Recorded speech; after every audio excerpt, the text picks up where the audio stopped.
Hari ini firman Tuhan buat kita, saya beri tema meleset dari target. Ketika meleset dari target atau tidak sesuai dengan ekspektasi, maka tentu ada rasa kecewa yang besar yang menimpa kita. Misalnya Anda, Bapak Ibu, seorang pedagang, ketika meleset dari targetmu, engkau tidak beruntung tapi malah rugi. Tentu ada kekecewaan besar di dalam hati. Kita seorang petani yang sudah mengeluarkan banyak dana, banyak modal untuk tanaman kita, karena satu dan lain hal kita gagal panen. Tentu ini membuat kita kecewa karena tidak sesuai dengan ekspektasi, tidak sesuai dengan apa yang kita harapkan. Yang kita harapkan adalah panen berlipat ganda, tapi ketika tidak sesuai dengan apa yang kita harapkan, menimbulkan rasa kecewa.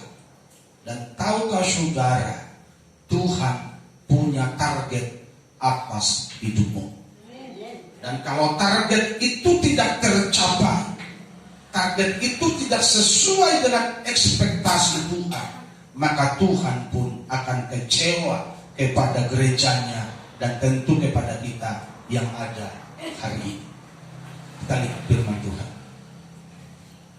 Yesaya pasalnya yang kelima mulai ayat 1. Aku hendak menyanyikan nyanyian tentang kekasihku, tentang kebun anggurnya.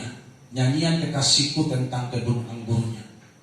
Kekasihku itu mempunyai kebun anggur di lereng bukit yang subur. Ia mencangkulnya dan membuang batu-batunya dan menanaminya dengan pokok anggur pilihan. Ia mendirikan sebuah menara jaga di tengah-tengahnya dan menggali lubang tempat memeras anggur.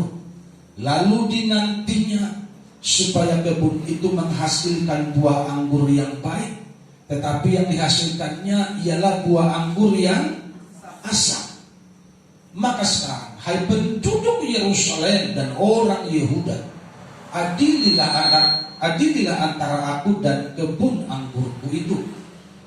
Apakah lagi yang harus diperbuat untuk kebun anggurku itu yang belum kuperbuat kepadanya? Aku menanti supaya dihasilkannya buah anggur yang baik. Mengapa yang dihasilkannya hanya buah anggur yang asam? Maka sekarang aku mau memberitahukan kepadamu apa yang hendak kulakukan kepada kebun anggurku itu. Aku akan menebang pagar durinya sehingga kebun itu dimakan habis, dan melanda temboknya sehingga kebun itu diinjak-injak. Aku akan membuatnya ditumbuhi semak-semak, tidak dirantingi dan tidak disiangi, sehingga tumbuh putri malu dan rumput. Aku akan merintahkan awan-awan supaya jangan diturunkannya hujan ke atasnya. Sebab kebun anggur Tuhan semesta alam ialah kaum Israel, dan orang Yehuda ialah tanaman kegemarannya. Dinantinya keadilan, tetapi hanya ada kelaliman. Dinantinya kebenaran, tetapi hanya ada kebenaran. Yang berbahagia adalah kita yang mendengar firman Tuhan dan yang melakukannya dalam kehidupannya hari lepas hari. Bersama katakan amin. Meleset dari target. Dan apa yang sudah kita baca sangat-sangat jauh meleset dari target. Apa yang dikatakan firman Tuhan? Benihnya benih pilihan. Sama seperti saudara dan saya adalah orang-orang pilihan. Aminnya kecil kan? Saudara adalah orang-orang pilihan. Saudara umat pilihan. Karena engkau dipilih oleh Tuhan dari dunia kegelapan. Engkau dipilih dari pasar budak. Engkau dibeli lunas dengan darahnya dari perbudakan dosa, dan engkau dipindahkan ke sini, keterangan yang ajaib, terhisap dalam satu persekutuan gereja Dan kita semua adalah orang-orang pilihannya Tuhan. Amin. Kita semua adalah orang-orang pilihan Tuhan. Dan setelah kita dipilih, tentu Tuhan punya target atas hidup kita. Kita dipilih bukan untuk dilanggurin, bukan untuk asal hidup apa adanya, tapi Tuhan punya target atas umat pilihannya. Apa target Tuhan itu? Engkau harus berbuah. Itu kata Yohanes pasal 15. Dan buahmu itu harus banyak. Buahnya harus lebat dan bisa dinikmati orang. Kalau menurut kitab Yesaya, buahmu itu harus manis. Katakan amin. Buahmu itu harus manis. Tapi ternyata buahnya kok gak manis. Buahnya kok asam. Timbul pertanyaan, salah di mana? Kalau baca ini sepertinya membingungkan. Salahnya di mana? Proses penanaman sudah berjalan dengan sangat baik. Tanahnya di lereng gunung yang subur. Sebelum ditanam dicangkuli dulu, diperhatikan baik-baik. Setelah itu pokok anggur pilihan yang dibuat menjadi benih.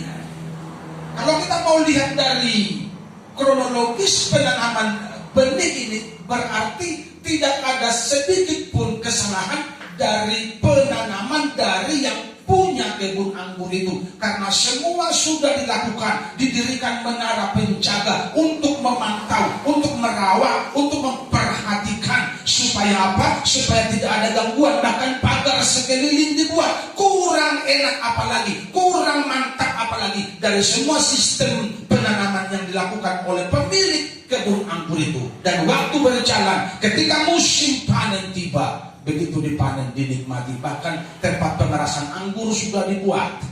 Ini menjadi proses normatif dalam berkebun anggur. Dan ketika panen, tempat pemerasan sudah ada, dicicipi. Kurang asam dari buahnya. Kenapa demikian? Ini yang perlu kita perhatikan. Mengapa meleset dari target? Alasan yang pertama, ayat 2, ia mencangkulnya dan membuang batu-batunya dan menanaminya dengan pokok anggur pilihan. Ia mendirikan sebuah menara jaga di tengah-tengahnya dan menggali lubang tempat memeras anggur, lalu dinantinya supaya kebun itu menghasilkan buah anggur yang baik. Tetapi yang dihasilkannya ialah buah anggur yang asli. Alasan yang pertama, tidak sesuai harapan.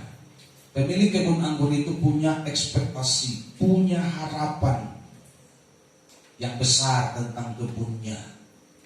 Sama seperti kita kalau bekerja, kita punya harapan besar buat apa yang kita kerjakan agar berhasil. Kita punya ekspektasi yang besar buat anak-anak kita menjadi anak-anak yang berhasil. Itu normal.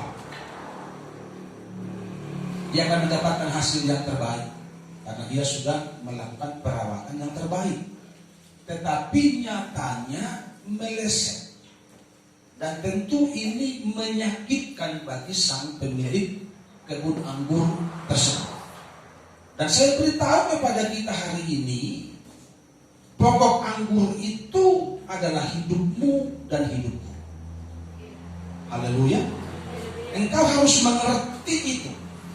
Gambaran yang Tuhan buat tentang kebun anggur itu, yang menggambarkan adalah dirimu dan diriku, hidupmu dan hidupku. Dan saya mengatakan kepada saudara, kurang baik apa Tuhan sama? Haleluya. Kurang baik apa lagi Tuhan sama kita? Kurang cinta apa lagi Tuhan sama kita? Bahkan nyawanya pun, hidupnya pun telah diberikan buat saudara dan saya. Haleluya. Tidak ada lagi yang tidak diberi. Alkitab sudah bilang, alami balga diholongna, karena begitu besar kasih Allah akan dunia ini, sehingga dia mengaruniakan anaknya yang tunggal. Tidak ada lagi yang tidak diberi buat gerejanya. Semua sudah ngagile yang be bukti ni holongna Tuhan. Semua sudah diberi oleh Tuhan, oleh Bapa di surga sebagai bukti cintanya, bukti kasihnya buat gereja. Pertanyaannya, apa balasan kita? Apa yang sudah kita lakukan? Sama seperti kebun anggur ini yang sudah dirawat dengan sangat baik, yang sudah diperhatikan dengan sangat baik. Tapi apa kata firman Tuhan? Dinantinya supaya kebun itu menghasilkan buah anggur yang baik. Tetapi yang dihasilkannya adalah buah anggur yang asam. Dan pokok anggur itu adalah gereja Tuhan. Mengapa buahmu asam? Tentu karena engkau melanggar firman Tuhan. Haleluya. Kalau engkau menurut kepada kehendak Tuhan, engkau mengikuti firman-Nya, hidup dalam kebenaran-Nya, dijamin buahmu akan manis. Haleluya. Tidak ada alasan lain untuk tidak berbuah manis kalau hidup kita seturut dengan firman Tuhan setiap hari. Kenapa buahnya asam? Pergaulannya buruk, hidupnya gak terkendali, suka-sukanya, suka melanggar firman, suka semaunya, tapi ngaku anak Tuhan. Orang begini, buahnya pasti asam. Di gereja pura-pura baik, pura-pura kudus, tapi di luar sana pergaulannya buruk, buahnya pasti asam. Katakan amin. Dan kita sadari hari ini, karena akibat buah yang asam itu bukan berkat yang datang.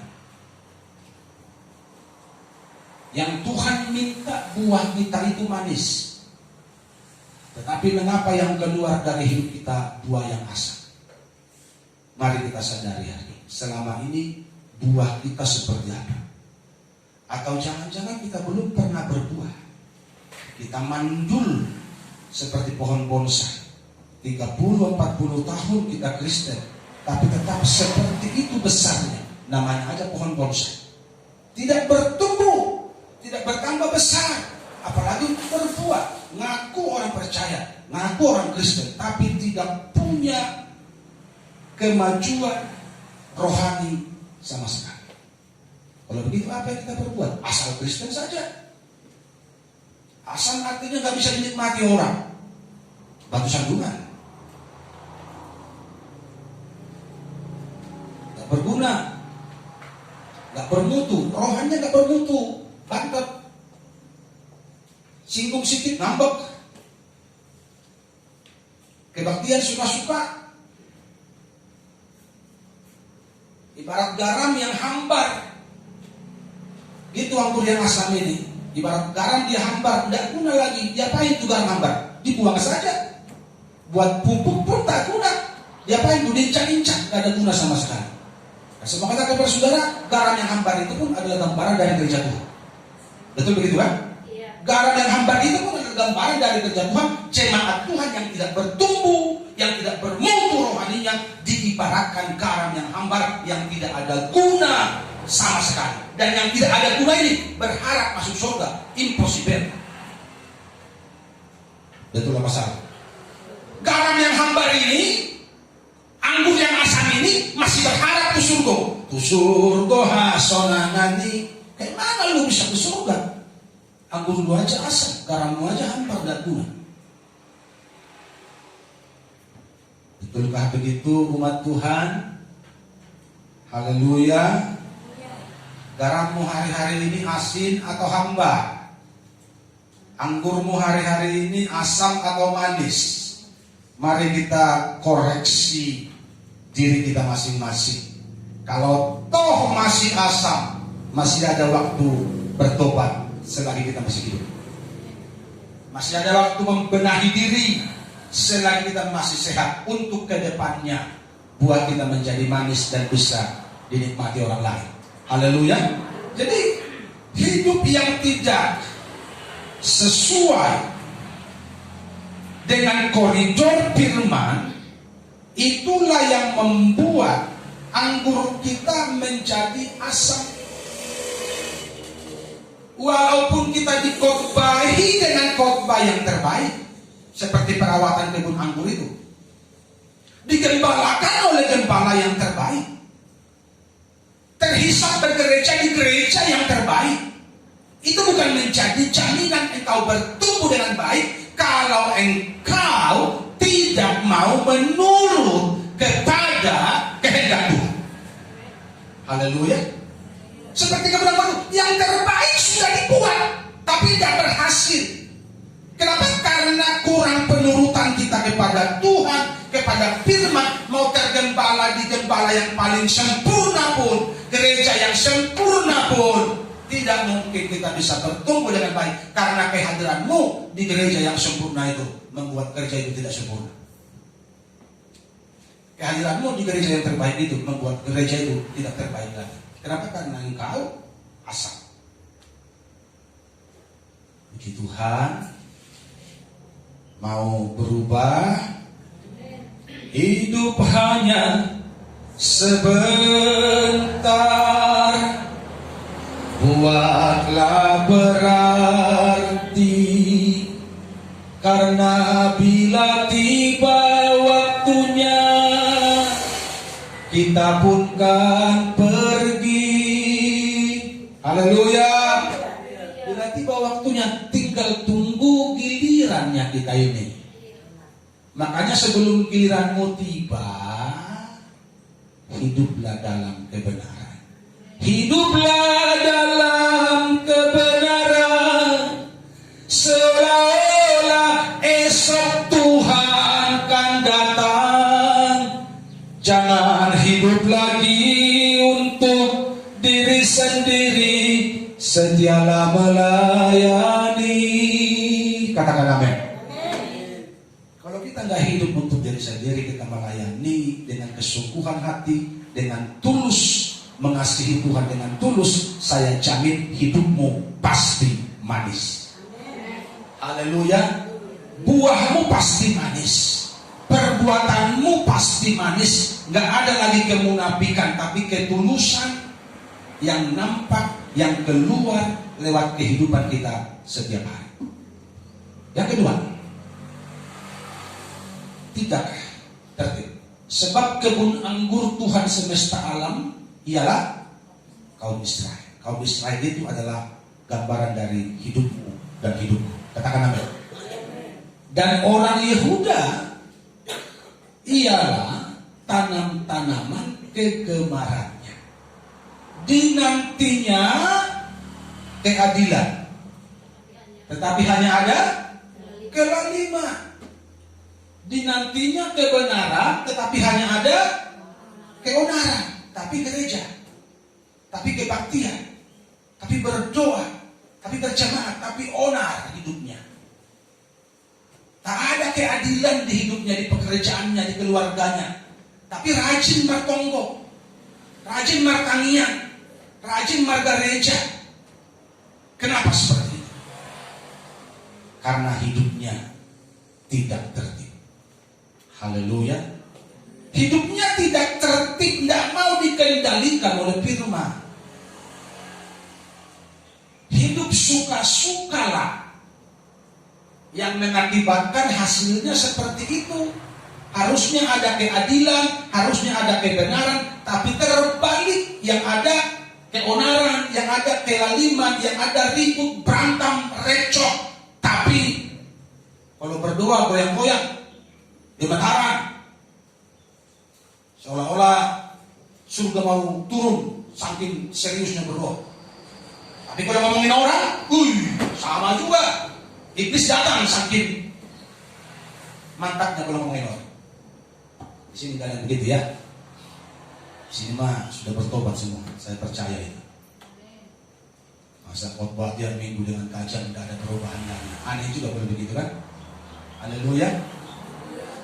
Kebenaran itu harus ada dan nampak di kehidupanmu setiap hari.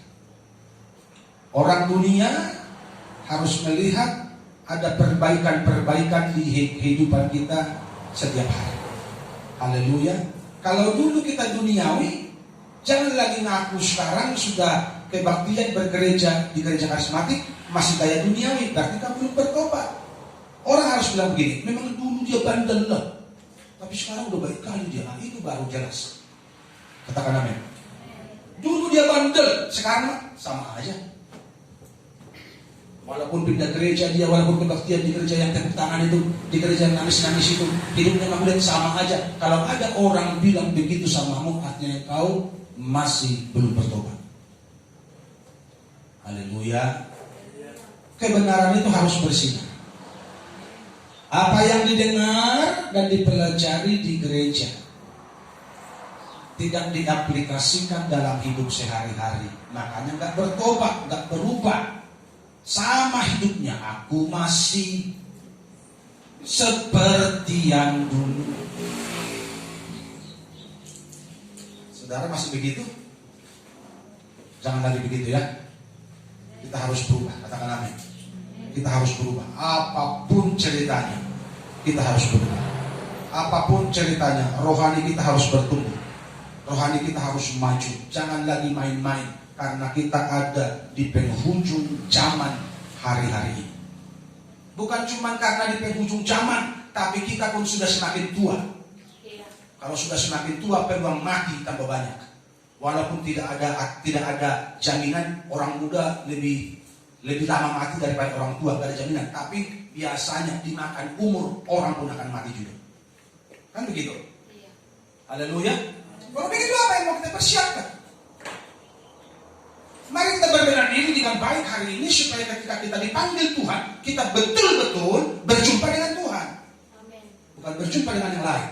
Dan betul-betul Tuhan yang panggil kita, bukan malaikat maut.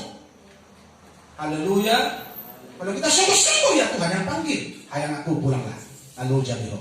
Nung lalu jauh, oh Tuhan, rade mabai inganan. Kalau Tuhan yang panggil, tempatmu di parade, tempatmu disiapkan. Kalau malaikat maut yang panggil, tempatmu pun disiapkan. Tapi di mana? Haleluya. Mau pilih mana? Cari apa di dalam dunia?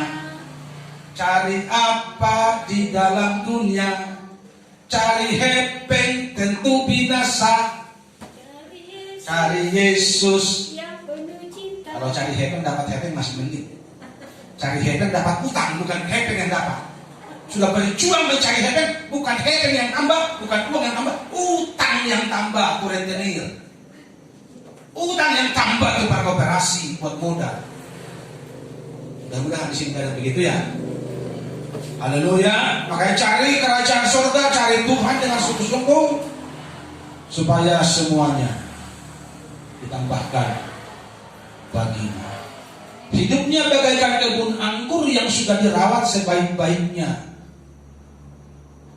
dan harusnya buahnya yang terbaik, namanya sudah dirawat dengan baik. Tetapi sebaliknya meleset dari target. Gitu loh. Israel adalah kepunyaan Tuhan. Yehuda ialah tanaman kegemaran Tuhan. Begitu sayangnya Tuhan dengan segala perawatan yang terbaik itu. Tetapi bukan hasil yang terbaik yang didapat. Bukan hasil yang terbaik, bukan anggur yang terbaik, anggur manis yang dinikmati Tuhan, tapi anggur yang asam. Kenapa? Karena hidupnya suka-suka. Tidak mau dikendalikan Tuhan. Tidak mau diatur. Sama seperti anak kalau nggak mau diatur sama orang tua, sudah, saya dan hancur dia. Jadi kalau kita tidak mau diatur sama Tuhan lewat firman-Nya, mau jadi apa? Kita rusak kan itu. Sekalipun kita ngaku anak Tuhan, kita ngaku orang percaya, itu hanya di bibir saja. Tapi sebenarnya hati kita sedang memberontak dan menentang Tuhan. Hidupilah kebenaran setiap hari agar buah menjadi manis. Katakan amin. Hidupi kebenaran. Jangan hidup yang lain. Jadikan firman Tuhan itu menjadi pedoman dalam hidupmu setiap hari, supaya buahmu manis dan Tuhan bisa menikmatinya. Biarlah manis kau dengar Tuhan, manis kau dengar Tuhan, dan hatiku bersuka karenamu.